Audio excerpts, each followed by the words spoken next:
Saturday, I finally managed to carve out some quality time for myself, having endured a relentless week at the office. I was absolutely drained, so I opted to sleep in until 9 a.m.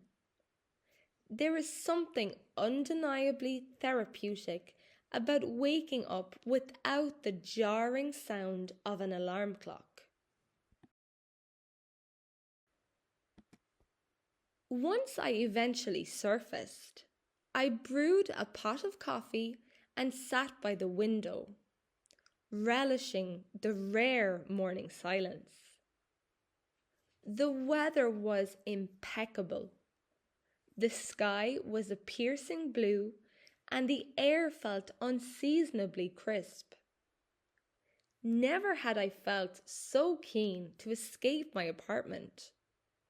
So I made a spontaneous decision to head into the city centre.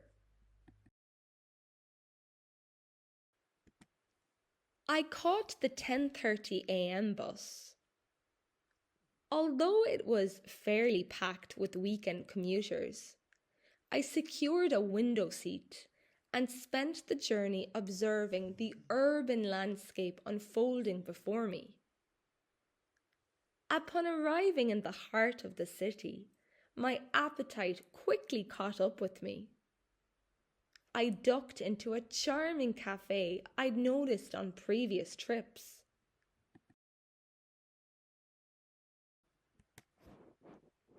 I treated myself to a light turkey sandwich, a freshly pressed orange juice, and a strong dark roast coffee. It was surprisingly peaceful for a Saturday, providing the perfect backdrop for some quiet reflection and mindlessness. I sat there for over an hour. The time flew. After lunch, I spent a good hour wandering through a historic bookstore, hoping to stumble across a gripping mystery novel. But there was nothing there that caught my eye, so I left empty-handed.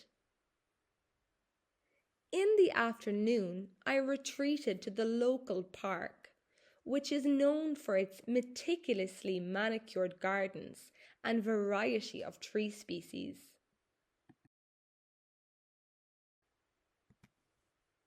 I occupied a wooden bench, watching the steady stream of people walking their dogs and families enjoying the afternoon sunshine.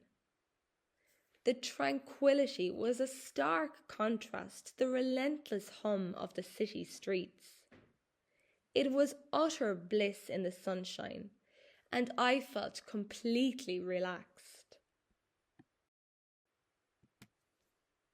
By 5 p.m., the caffeine from earlier was wearing off, and I was getting tired. So I left the park and stopped at a nearby bakery for a slice of chocolate cake.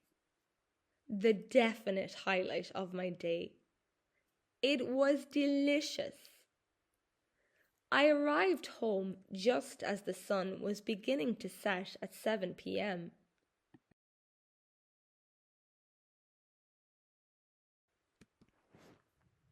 Although my legs were aching from the day's exploration, I felt remarkably rejuvenated.